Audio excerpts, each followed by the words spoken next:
Good morning, everyone. It's Friday. Happy Friday. Sorry about the hoarse voice this morning, but we're on day 14. So I think I'm like at that point where my voice is like, kind of like you, kind of don't like you. The pup is having a little meltdown right now. We are messing with his morning routine. So usually after he has breakfast, he has a little snug, and he's not getting snug this morning. So he's kind of like, what? So if you hear him whining in the background, that would be why. And I did kick him out of my office. He keeps trying to come into the office while I'm working, but I just tell him no one day, and ever since then he's been like standing at the door looking at me like, is that okay? Can I come in now? So good morning. Good morning, Purple Princess. How are you? What is going on? How's your day starting off? It's Friday, so for some of us, this is the end of the week. For some of us, it's the middle of the week or the beginning of the week. Wherever you are at, I hope that your week has been or will be amazing. So today, morning coffee and conversation, right? What are we going to talk about today? One of the things that, outside of cheers, that I wanted to talk about was I had this realization the other day. I think it was Wednesday. So here in the mountains, it's gone from like super, super cold to warm, like hot. It's very weird. It's Friday and exciting, right? Yeah, it's decent outside today too. We've got the sun shining. Yesterday, I think it was like 24, 25 degrees Celsius. And today, progressively warmer, which it went from like cold, like rainy, gloomy Tuesday to Wednesday, like boom, short weather. I didn't quite pull out the shorts yet because I'm always cold. So it's actually kind of brilliant weather for me right now. But we decided, haven't been down to the lake in a long time. And the lake, the Okanagan Lake up here is just something magical. And Kalameka Lake and Woods Lake, they all have this really amazing presence. And I've had the honor and the pleasure to kind of spend some time on my own, just sitting down there and hanging out and just enjoying the presence and the energy of the lake and the environment and nature around. And it can be quite breathtaking.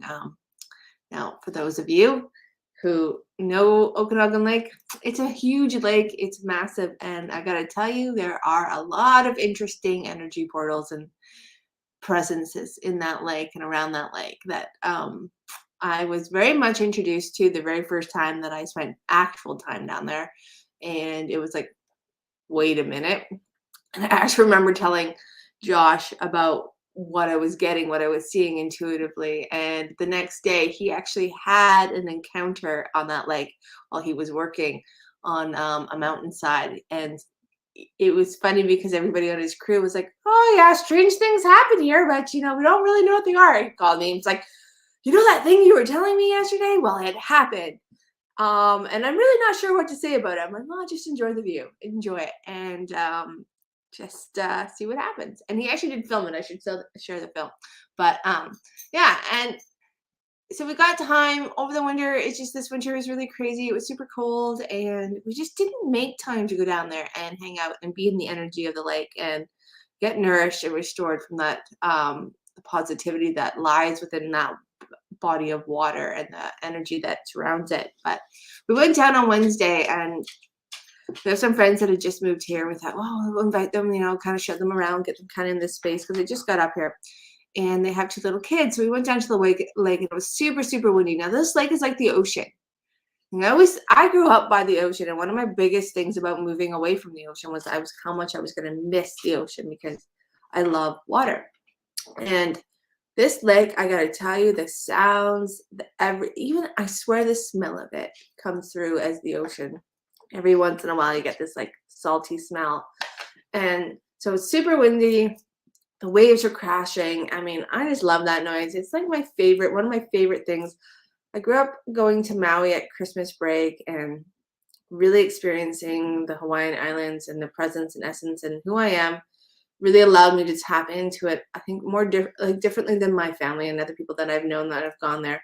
And so I have this real, like, wonderful compounded anchor of the crashing of the waves. Because I remember as a kid opening the door and just listening to the waves as I would fall asleep, or I'd be waking up in the morning and everybody else would still be sleeping. It just brings me this tranquility. So we're standing there hanging out, but there's this new little park. And so we took the kids over to the park so they could play. And I don't know about you guys, but I used to love swings. Get out on the swing set in elementary school, you just get going, right? You stand on it, you do all these crazy things, none of which I think is smart, or I look back and think, oh my God, I wasn't even like totally aware. Now I'm aware of what could go wrong. Back then, I didn't really care what could go wrong. We were invincible, right? And I went on the swing. And so I was swinging with my friend's son, and he had his own swing, and we were just kind of, going back and forth, and we were talking as we were doing it. And I remember the joy, like finally, like I went back to that joyfulness of being on the swings and just swinging. And that feeling when you come up, good morning, Stone. When you come up to the top of the swing and you're on that back end and before you go forward and you kind of drop a little, where your stomach kind of, goes up into your throat a little. Freaking love that. But it was just, I forgot how much of it, like a workout it was, but it was so much fun. And so I was just kind of swinging there. We're having a good time. We're talking. And he's playing, their son is playing on the playground. But it really got me thinking. It got me thinking about all the things that we did when we were kids that for some reason adulthood decided that that wasn't a part of our program. And it made me sad for a moment. I was like, oh my God, I allowed myself to lose this little piece. I allowed this beautiful piece of me, this beautiful part of my personality, my inner child, to take a back seat to life.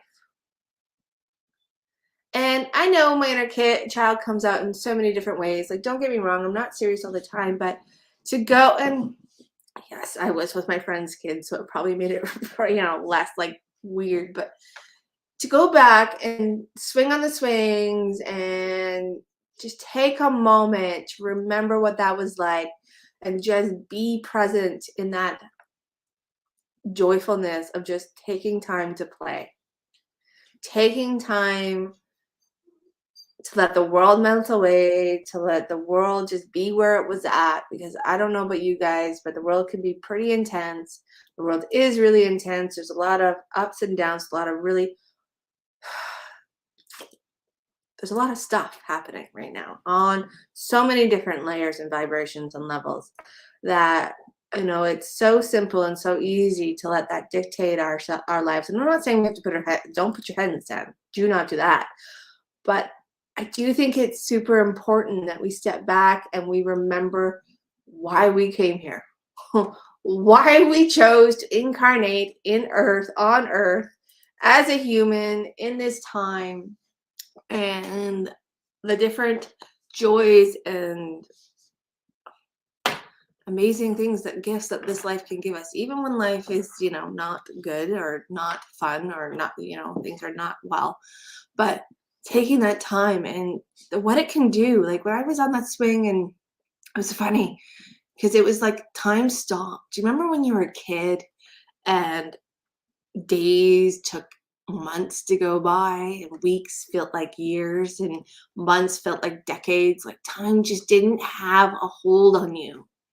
You were living in your imagination, you were creating, you were playing. For those of you in my generation, because I'm old now, but still young, at the same time, we played outside. Our parents kicked us out from 8 o'clock in the morning till dusk, and we ran, we played, we did things. We weren't allowed. I wasn't allowed inside. I was like, get out, see you later. I had chores. I had barn chores to do, but outside of those barn chores, we were basically told to find something to do to keep our own self, our imagination busy, and our energy. And we would run, we would play, but time stood still.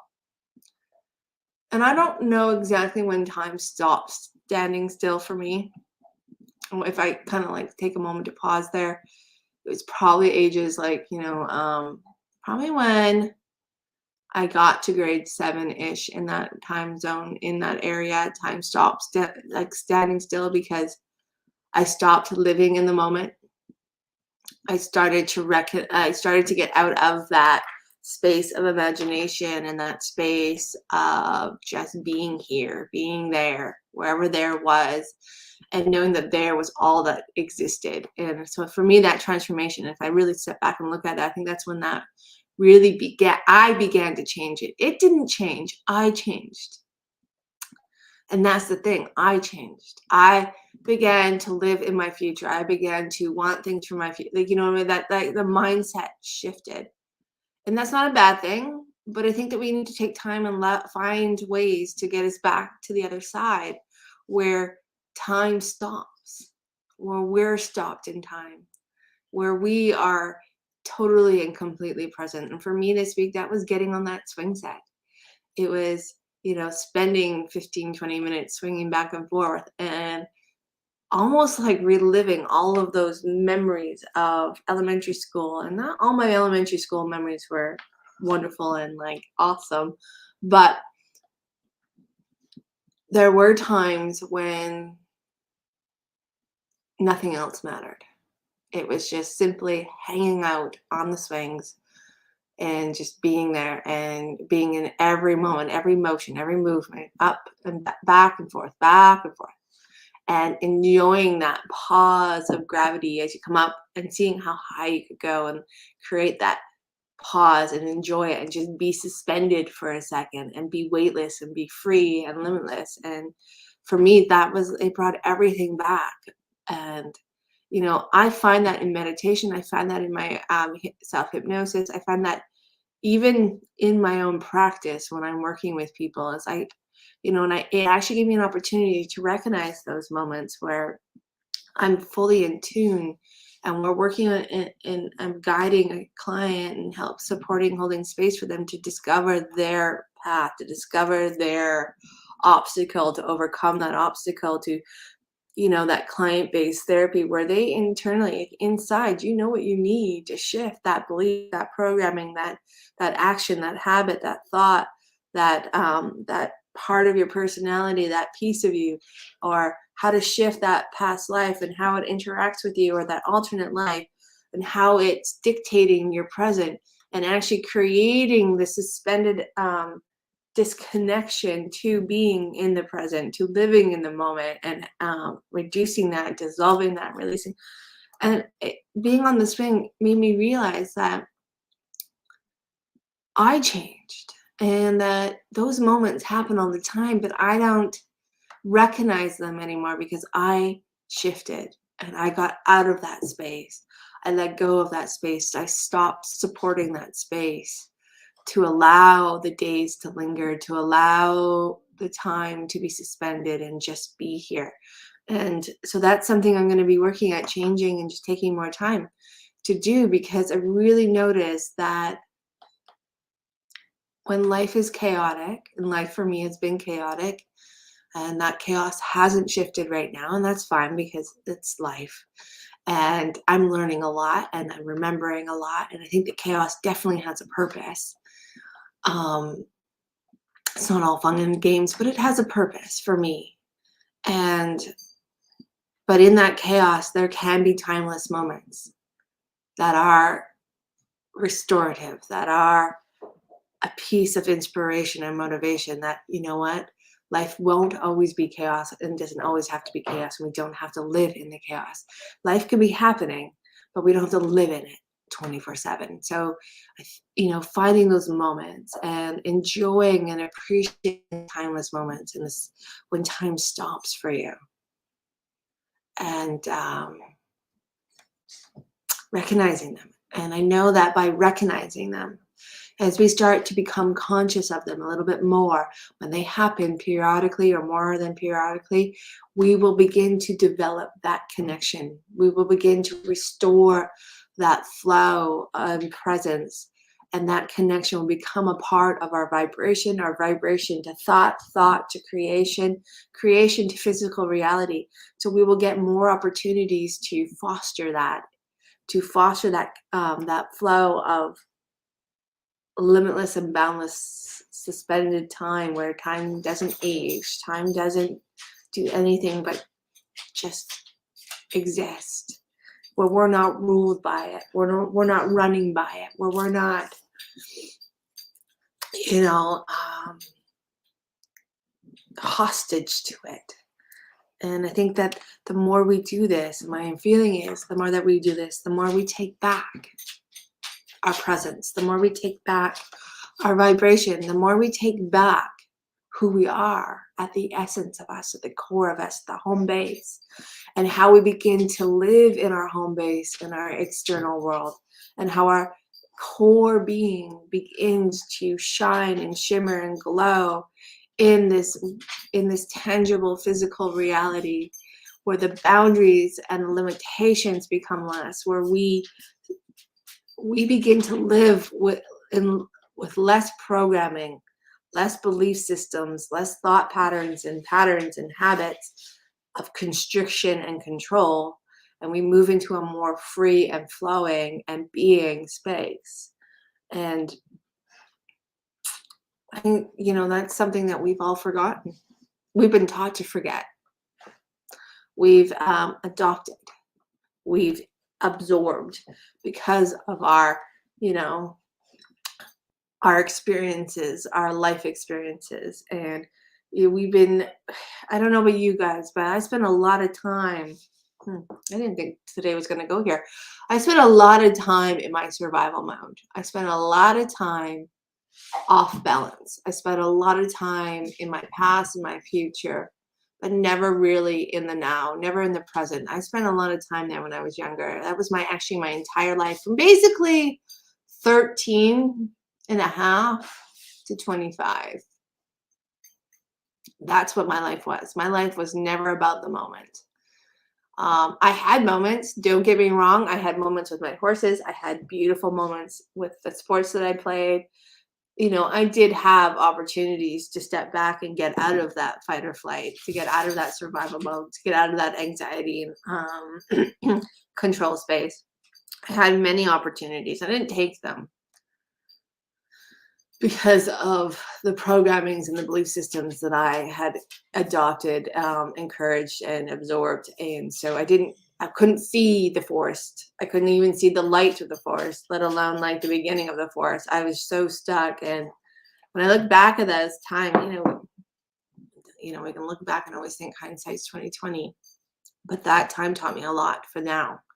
And I learned so many things that the way I was living was actually a great teacher. It wasn't a lot of fun. It caused a lot of, discord in a lot of places in my life, but repairing them has been a part of the journey and the purpose of understanding and wisdom and knowledge and gaining that. But now it actually almost sets me free, because I know what not to wear and I know where I don't want to go, but so I constantly am giving myself permission and taking these little moments, like getting on the swing and learning to play again and remembering that inner child essence and presence of joy, and just letting time not be in control of what's next, and being just there and experiencing the sound of the waves, the birds in the trees, the motion of the swing back and forth, the suspended time as we got to the top, and just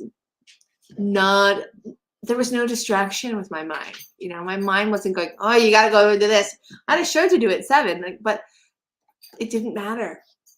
I knew I was going to get there, and I didn't have to worry about when I had to leave. I just knew it would all work out, and I had that faith and that trust, and I just allowed myself to be there. And if I was 5 minutes late, that was what was meant to be, and just living in that a little bit more freely and abundantly. And yes, Walker is chasing his tail, as you can all see. I always thought puppies were all of my puppies have grown out of this, but he has not. All right, bud? Yeah, no, he loves to chase his tail. I know, right? See, Purple Princess says, hi, Walker Man. Come say hi. Say hi, Purple Princess. Say hi. Yeah, he thinks it's pretty cool when he chases his tail. I mean, that tail's going down. But yeah, so I pulled a card, and it's funny because I haven't actually pulled cards for a long time. I've kind of they've come with me. I mean, they're always there. I haven't heard them yelling at me per se. So I pulled a card, and I thought it was funny because it was kind of after I thought about what we're going to talk about this morning, and it was consult your body wisdom. And I pulled this card only once before out of this deck, and the first time I pulled it was for a session. And when I saw this card and I thought about the experience of being on the swing and the playground and just taking that moment, is that it reminded me that all of the wisdom, all of the knowledge, all of the knowing, all of the experiences, all of the presence and energy, and all the pieces of us are within our bodies. Now, some of those pieces we bury deep because they are not that's not what's keeping us safe and secure in the moment, and we can forget about them, we can lose touch with them, and we can step outside of them and forget that they exist. But they exist. Your body is a reflection of the core inside and has the ability to recall the core vibration, whether that be your source vibration, your light body vibration, whether it be your connection to Mother Earth and her energy and her life force and her ability to hold space to create in this physical reality. But we have the answers within us. We often forget to consult ourselves. We look outside of ourselves to find, I know, right? To find the answers. And I know I've said this and I've preached this before, but when in hypnosis, the answers don't come outside of you. When you're in your inner mind, you're in your subconscious, you know what you need to shift. And that's the thing is, sometimes what we need is what you would think that's impossible, but it's not impossible. We have to consult ourselves. We have to listen to ourselves. We have to give ourselves the space to honor the wisdom that we hold within us. The answers are there. It's finding your path to discovering your answers, to opening the conversation, to connecting to the communication, and discovering how you communicate with yourself. How is your inner self? How is your body communicating to you? And what does that look like for you? So my body communicates in many different ways. Every once in a while, I'll get just yelling at me, literally yelling, or I'll get these feelings or these knowings. That's how my body will communicate when it needs something and wants something. And I've learned to listen. I have spent many years not listening. Trust me. I did it the other way, and now I do it the opposite. And I know there's more that I'm not hearing at this very moment, but I'm not meant to. And when I am, I will. But your body, your cells, they have light in them. That light is source light. That light is earth light. That is the light. That is the multiverse, the universe. All of the wisdom is stored within your cells, and it's time to come back to home, come back to yourself, and begin to connect and repair that communication, because it's been lost. Just like that inner child playfulness, we lose it as we become adults because life changes. And I'm not sure why life changes. I mean, it's the pattern of humanity, and that is the way it works right now. But I don't believe that that's always how it was.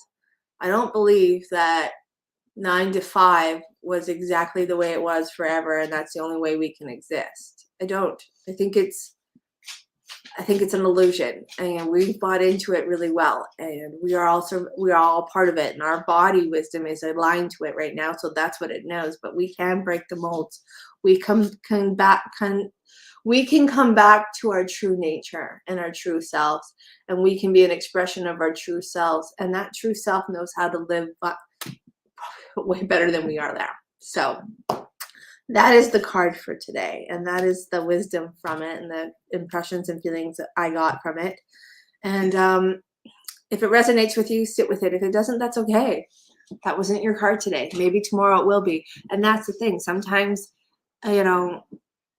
information given isn't meant for us in the moment, but it's meant for us down the road, or it never is meant for us. And either way, any which way, that's perfect. So you have to begin, that's your first step. Does this resonate with me? Is there something here calling to me?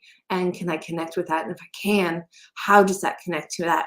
How does this card connect to me? What does it mean to me? Just like when you get into yourself and you start to repair that communication and that connection with yourself, what does this mean to me? That is a valuable and powerful question, because as we go through and we learn our intuitive gifts, our mediumship, our true selves. What does it mean to me is very important because it begins to open up the pathway of understanding. It opens up the pathway of knowingness. Okay, so when I feel this, this is what it means to me. So this is what it means every time I feel it. You begin to remember how to talk to yourself. You remember how to talk to the ether and the universe, and you remember how to talk to vibration and energy, and you will remember how to talk to animals as I do. And it will all come because the language isn't impossible. It's just been lost. And so we're about to find that lost language, if that inspires you. And your lost language will guide you in to a world that has been lost, a you that has been lost, but it's not gone. It's just not in the forefront yet. So that is coffee and conversation this morning. And thank you for allowing me to do my dear diary and share my thoughts with you in my week and my where my brain and my head is at and where it's leading me. And I will definitely share where it goes, because that is the joy of being able to do this and be here online with you guys. So thank you, thank you, thank you. Monday, there may not be meditation. I will let you guys know the day of. It's just that I have to run back to the coast. I know, my horse. Yeah. So that being said, it's always kind of crazy when I get back down there. And so I'm hoping it will be later if it's going to be a go. And then Jenny Adams and I are going to be setting some dates. We have Becky coming next May 3rd, Wednesday. And then the following Friday, we will have Friday conversations and coffees with me. And a little, oh, you're so welcome. Have a great weekend, Stone. You too, Purple Princess. And we will just have some fun next week. So thank you for your time. Thank you for your support. Thank you for being here and listening and talking and sharing your experiences with me. So have a great night, guys. A great day, daytime. Enjoy the warmer weather, and I will see you soon. Cheers.